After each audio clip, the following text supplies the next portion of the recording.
And there's the ding dong. All right. So let's get down to the real abyss. We are hitting the very definite. Hope this part isn't too deep for you. Right. And as we discussed, if you start from the beach and just start heading out, you'll go over the continental shelf, which is typically relatively shallow, maybe 300, 500, 600 feet. And that counts as shallow compared to the ocean in general. And at some point, be it a few miles or maybe 100 miles, you drop off the shelf and go down the continental slope. That's the true edge of the continent, not the coastline, because where the coastline is can change. And as you drop down the continental slope, you eventually get to a less steep area called the continental rise, typically made up of undersea landslide rubble. And eventually you get down to the abyssal plain, typically 10,000 feet, maybe 20,000 in the middle of the Pacific. And most of it is boring as heck. It is flat. It is covered in sediment that has drifted down from above. That could be dead shells of planktonic organisms like forams or radiolarians or what have you. It also would be marine snow. Remember, that's organic debris. That's dead plankton and poop all glued together by polysaccharide polymers, drifting down until it lands on the bottom. Maybe the occasional dead whale might liven the monotony, but it's mostly home to great herds of selective deposit feeders, like these marching sea cucumbers, Scotoplanes, affectionately known as the sea pig, although it is in fact more closely related to starfish than it is to pigs. There are a few spots that'll break the monotony. I mean, it's flat, it's covered in soft sediment, and it's darker than the inside of a dead cow. But you get a few spots down there that get more interesting.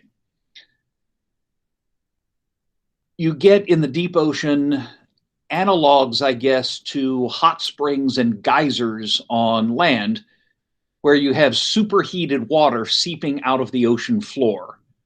Water will soak into the rocks of the ocean floor through cracks and things like that. And if it gets heated by, well, very hot rock or possibly even magma, liquid rock, it can push its way back up out of the crust and seep out from the ocean floor at extremely high temperatures. Some of them can be well above 100 degrees Celsius. Now, that's the boiling point of water on land at surface pressure, but the boiling point increases with pressure. So when you're down at 10,000 feet down, being squashed by 10,000 feet of water above you, the temperature can be quite a bit above boiling, and the water still comes out as a liquid. And this superheated water, often very rich in dissolved minerals and doing some odd chemical things, seeps out of the ocean floor at places we call hydrothermal vents. And yes, these are often associated with plate tectonic features, like mid-oceanic ridges, for example. There's a famous hydrothermal vent off the Galapagos, for example, and that's associated with ridge activity. You can also get places where mineral-rich water that isn't particularly hot is oozing from the ocean floor, and we call those cold seeps. And the water may have lots of dissolved sulfur or something like that, but it's not particularly hot. brine pools, you can get pockets of very high salinity water, maybe 3 to 5 times the salinity of ordinary seawater. And remember that saline water is more dense than less saline water. And so you get pools of brine, very salty water, building up on the bottom. And I guess eventually they are going to mix with regular seawater, but it doesn't happen very fast. So you'll get these more or less permanent pools of very salty water on the bottom of pockets of the abyss. And then finally, you get this in particular in the Gulf of Mexico. There are points where crude oil naturally oozes out of the ocean floor. Now, of course, we drill for a lot of that.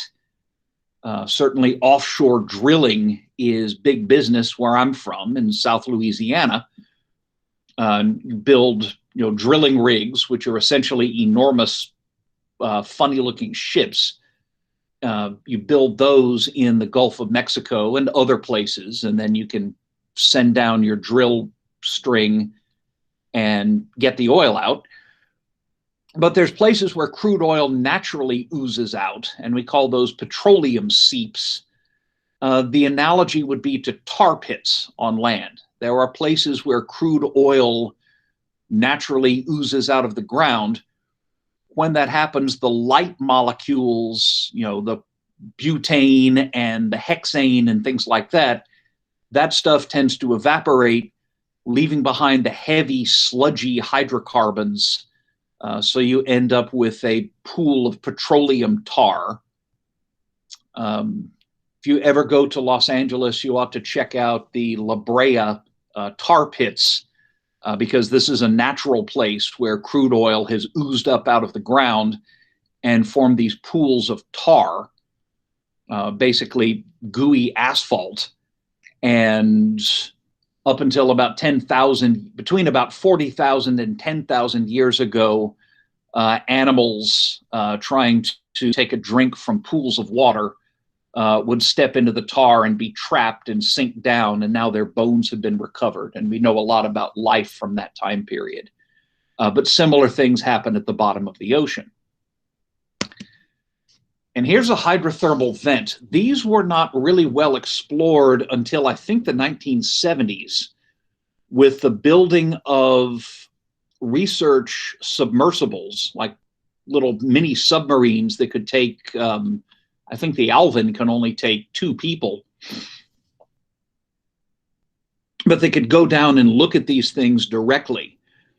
And of course, these days, we've also got unmanned or uncrewed research vehicles that can go down with cameras and maybe sampling gear and things like that, and study these without having to send people down there.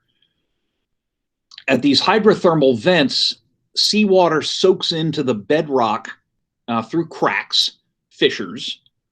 It gets heated by hot liquid rock, magma, and then seeps back out into the ocean. And this stuff that looks like black smoke that you're seeing in the picture is actually clouds of particles of probably iron sulfide, known as pyrite.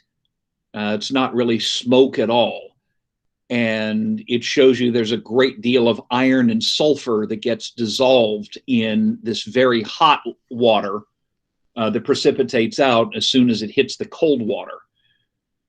And there's some very interesting chemistry that can go on in that thermal gradient because the water outside the hydrothermal vent is very close to freezing. The water coming out of the hydrothermal vent may be hotter than 100 Celsius. It may be hotter than the boiling point of water at the surface. And you've got this very, very steep, very sharp thermal gradient, this shift from almost freezing to over boiling right there, right where that black smoke is coming out and meeting the cold ocean water. You can also have white smokers. These are precipitating not iron sulfide, but minerals containing calcium and barium. And you can see that what looks like white smoke is coming out of what look like very badly built chimneys. These are made of chemical precipitates. In this case, it's precipitates of calcium and barium minerals that just precipitate out of the mineral-rich water and build up slowly over time. So those chimney-looking things are due to chemical precipitation. In the previous slide, you can see the same thing here. That black smoke, not really smoke, the black smoke-looking water is coming out of a chimney made of iron sulfide. All right. You know, it's a shame that this black smoker, I think this one's in the Galapagos, and it's a shame it's not in the Caribbean, because since iron sulfide is called pyrite, this thing would be made up of the pyrites of the Caribbean. That was a joke. I'm imagining you all laughing hysterically right now. I can only imagine. Right. A little bit about the biology that's going on down here. All organisms need a source of carbon. If you're a plant, it's carbon dioxide. If you're an animal, it's food. And together with that, you need a source of potential energy for redox chemical reactions. Basically, it's a source of high energy electrons. Energy from those high energy electrons can be harnessed and used to generate ATP, harnessed by this thing called the electron transport chain, which I'm assuming you've heard of before. Plants get their carbon from CO2, and plants generate high energy electrons using sunlight to split H2O, create oxygen, and send high energy electrons down the electron transport chain. So we call these photoautotrophs, right? Auto meaning self, self-feeding, because they get their carbon from CO2, and photo because they're using sunlight to generate that redox potential energy. Animals get their carbon from food, and they also use food to generate redox potential. And this is done by glycolysis, the Krebs cycle, and the electron transport chain, right? You run the Krebs cycle, it generates lots of NADH. NADH feeds high energy electrons into the electron transport chain, bounces down the chain and ends up as water, right? That makes animals chemoheterotrophs. Heterotroph means you get your carbon from other organisms by eating them. Chemo means that molecules in your food are used to generate that redox potential energy, which is used to generate ATP.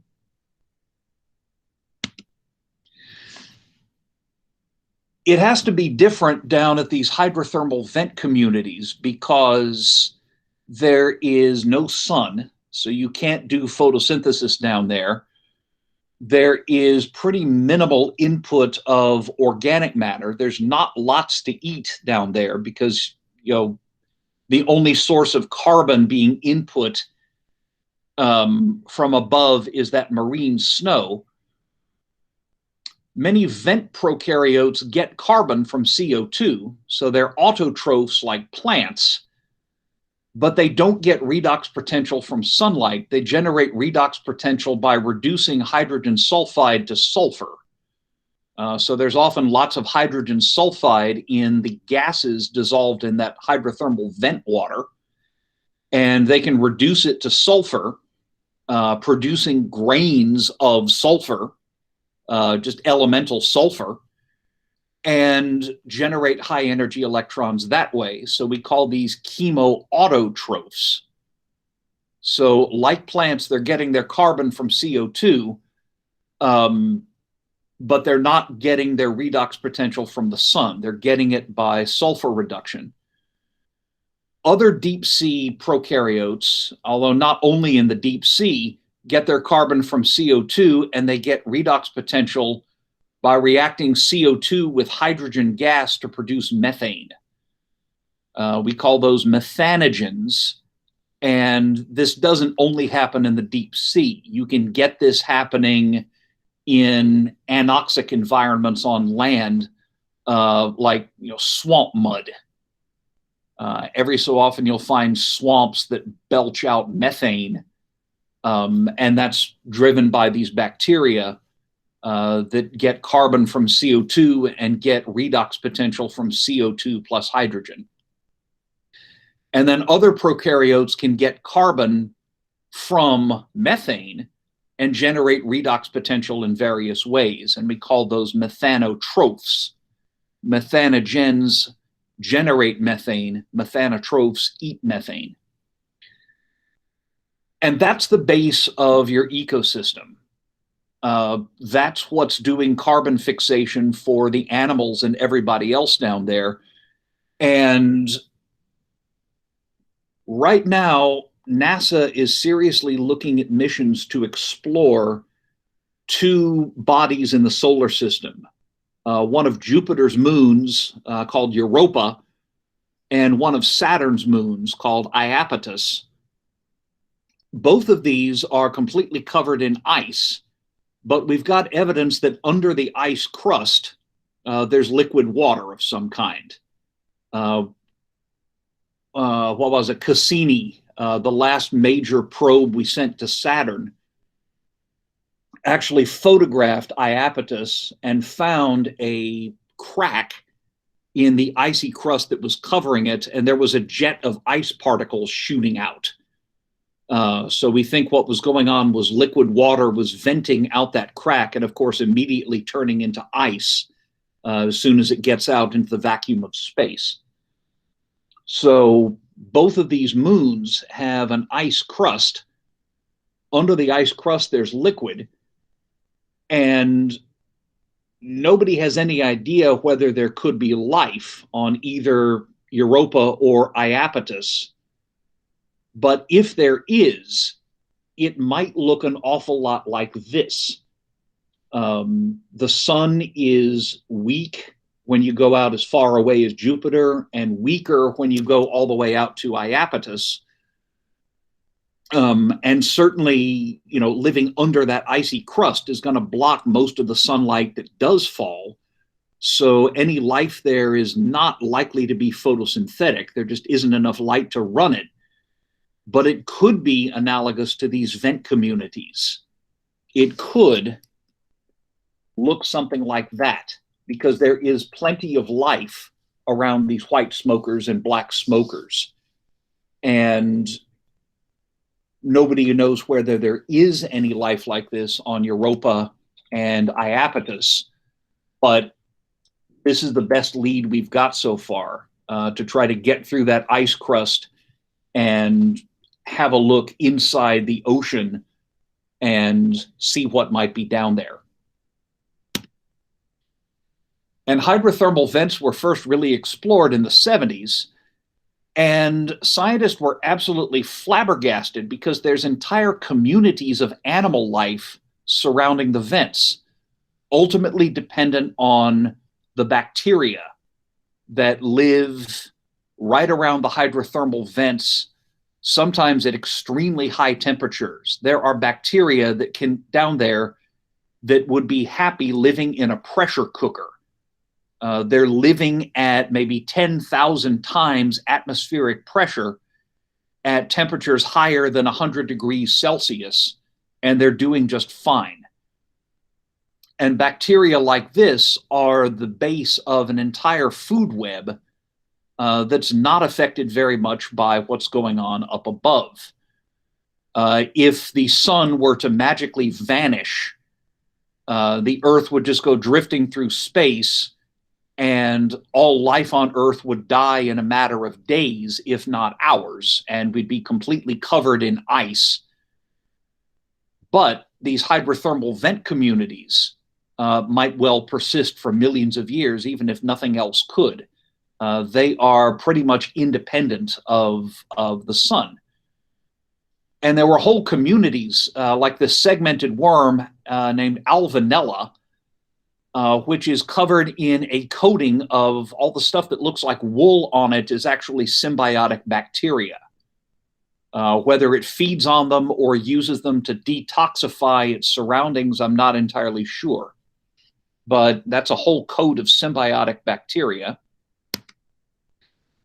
And there's huge colonies of things like this. These get up to 1 meter long. They're tube worms. They build these white tubes, and you can see there's these red things sticking out of the white tubes. That's the, quote, head of these gutless tube worms that are packed full of symbiotic bacteria and depend on them. These worms are so anatomically odd that they, for a long time, were considered a separate animal phylum called Vestimentifera. We now know that they are segmented worms. They're related to earthworms. They're just really, really weird. What's weird about them is that they don't have a gut. As little embryos, they start out with a gut, but they lose the mouth and the anus. So what's left of the gut is basically just a sac inside the body. And that sac is loaded with symbiotic bacteria that oxidize sulfur. There we go. There's a close-up of these. This one's called Riftia pachyptyla. That internal sac is called a trophosome, and it's filled with billions of sulfide oxidizing bacteria that convert hydrogen sulfide to elemental sulfur. The part that's sticking out of the tubes is actually covered with little tentacles. And the tentacles are this brick red. That's because they contain hemoglobins, similar to what you've got in your bloodstream, but these don't carry oxygen. They carry hydrogen sulfide. And so the circulatory system of these worms transfers H2S to that trophosome and keeps the bacteria fed. And then the worm can consume the bacteria within its gut. It's like the worm is farming the bacteria inside, which is a pretty nifty trick. So there's a close-up. Maybe there you can see a little bit better that red part sticking out of the tube is covered with thousands of fine velvety tentacles. So there they are from the Galapagos vents. This also happens to set the record for the fastest growing invertebrate known. Larvae can grow to 5 feet long in the course of 2 years. So very fast growth rates there. And there's a close-up of the head of a related worm. You can see the tentacles much more clearly. They're packed with hemoglobin, and that transports CO2, oxygen, and hydrogen sulfide to the symbionts. This, by the way, is not Riftia. This is the head of a related species described in 28 and named Bob Marleya, because the tentacles, I guess, reminded somebody of dreads. Okay, if we go back a slide, if you look carefully down away from the worms themselves and down around the bottom, you can see some crabs. And at the far right, there's something that looks kind of like a squarish oval. That's actually the shells of clams. There are clams down here, and they are packed full of symbiotic bacteria and depend on them. And the crabs down there are also dependent. Kiwa hirsuta here is affectionately known as the Yeti crab because you can see it's covered in hairs. The hairs are loaded with chemosynthetic bacteria. Now, we think the crab's a carnivore, but it's possible it also eats the bacteria Alternately, it may use these to detoxify its habitat. If the crab goes around with these hairy claws in front of it, the bacteria living on the hairs might be extracting gases like hydrogen sulfide, which is normally poisonous to animals, before it can reach the crab itself.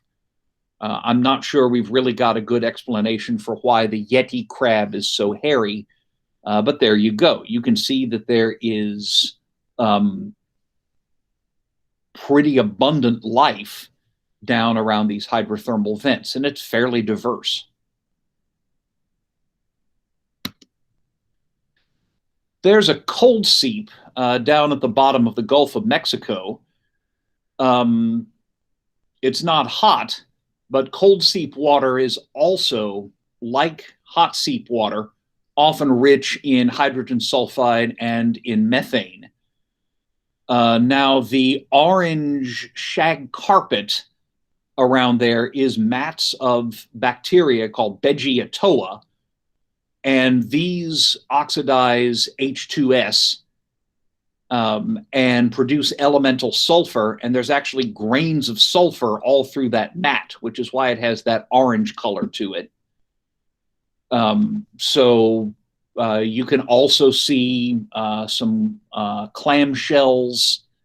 There's one just left of center and one just right of center and a little bit above.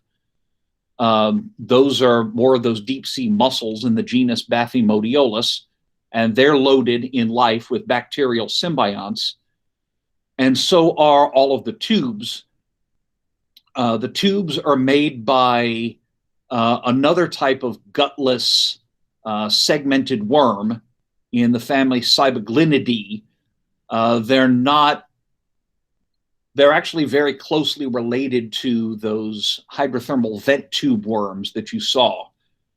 They used to be placed in a separate phylum of their own, the phylum Pogonophora, but we now know that they're basically segmented worms. They're just really, really weird, and they've completely lost their guts.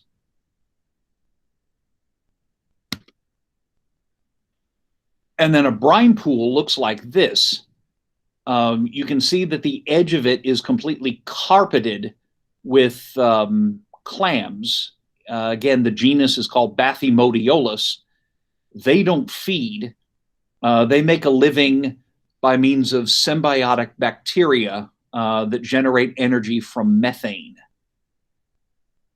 And so there's not a lot that can live in the actual brine pool, but there's organisms that live right on the edge of it. And then finally, at some cold seeps, petroleum oozes out of the seafloor. An estimated 1.4 million barrels of crude ooze out of the seafloor every year in the Gulf of Mexico alone. What happens to it is that there are specialized bacteria that are actually capable of breaking it down.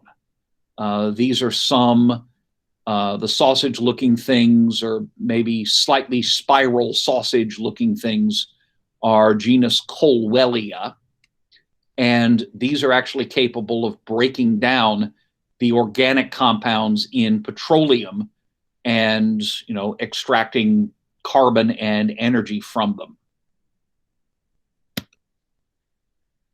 I'm still pissed off at British Petroleum for doing this. Some of you might remember, this was maybe 10 years ago, maybe more. This was a deep offshore rig operated by British Petroleum that ruptured and caught on fire. And there was a massive oil spill that was very difficult to stop because that's a deep water oil rig that was actually drilling about 10,000 feet down. I can remember when oil rigs had to be pretty close to shore and the drill string might only go down a few hundred feet. But we've got deep water techniques now that allow us to extract oil from, rocks 10,000 feet below the ocean. The problem is that stuff is under extremely high pressure, The oil was very hard to stop because it was pressurized by 10,000 feet of water and something like another 10,000 feet of rocks. And, just like if you poke a hole in a waterbed and then jump on the waterbed, your weight forces the water out in a spurt. The oil was coming out at something in the order of 20,000 pounds per square inch of pressure.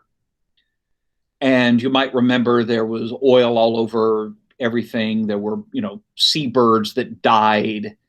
It was an ecological disaster. And the head of British Petroleum complained that I think like his yachting competition had been interrupted or something like that.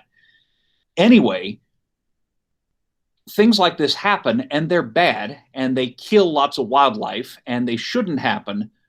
But what eventually led to the abatement of all of that oil dumped in the Gulf was a population explosion of those bacteria, Colwellia. It's bacteria that, given enough time, break down the petroleum that stays on the bottom, including both natural petroleum seeps and man-made disasters like this. And here's some more. This is a cross-section taken with a gizmo called a transmission electron microscope. You can't really tell, but the lower part of this picture is a droplet of hydrocarbons. The upper part is water, and the bacteria are growing on the boundary between the two. They're forming a film that's surrounding a droplet of hydrocarbons. This is called alkanovorax. And yeah, so there are natural bacteria that are capable of breaking down petroleum coming out of these petroleum seeps on the deep ocean floor. Incidentally, we get these in the shallows as well. A guy named Ronald Atlas back in 1978 studied the effects of another major oil spill, the Amoco Cadiz oil spill that dumped over 223,000 tons of oil on beaches in northern France. What he found was that the oil did eventually break down because of microbes, but areas where there was nutrient runoff from farms coming into the water, the oil broke down faster. Right? Farmers will spread fertilizer on their soil, and the plants are supposed to use it, but there's always some that doesn't get picked up by plants, but that gets washed off in rainwater, and ultimately that finds its way into streams and ultimately into the ocean. I think we talked about that earlier in the context of the dead zone in the Gulf of Mexico. Well, armed with that, this I remember pretty well. There was a tanker that ran aground in 1988 in a rather remote part of Alaska. The captain had been drinking, if memory serves. Bad idea if you're in charge of an oil tanker. And nearby beaches were flooded with crude oil. And the problem is you can't just hose that stuff off. It gets down into the sediment, and it may hang around for years. Parts of the beach were deliberately sprayed with fertilizer. So these two pictures are taken from almost exactly the same vantage point. And you can see the before picture, that dark area is all just a whole bunch of crude. Sorry. And after spraying with fertilizer, you can see the crude's actually gone. And we've developed fertilizers that can literally be sprayed from the air on an oil spill. Here you see a plane doing just that, and you can see the oil floating in the water. They don't break down the oil. What they do is provide nitrogen and phosphorus. There's plenty of carbon. These bacteria are going to be using the oil as a carbon source, but you need other nutrients as well.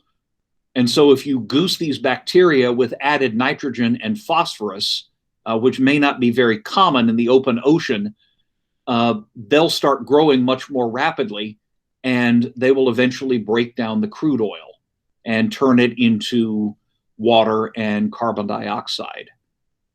So now I have taken you from the depths of the ocean back up to the surface again, as it were. And Monday, we'll start talking about different depth zones in the ocean. And I get to talk about some really hideous and ugly fish, including one that you might know because it's been commercially fished since the 70s.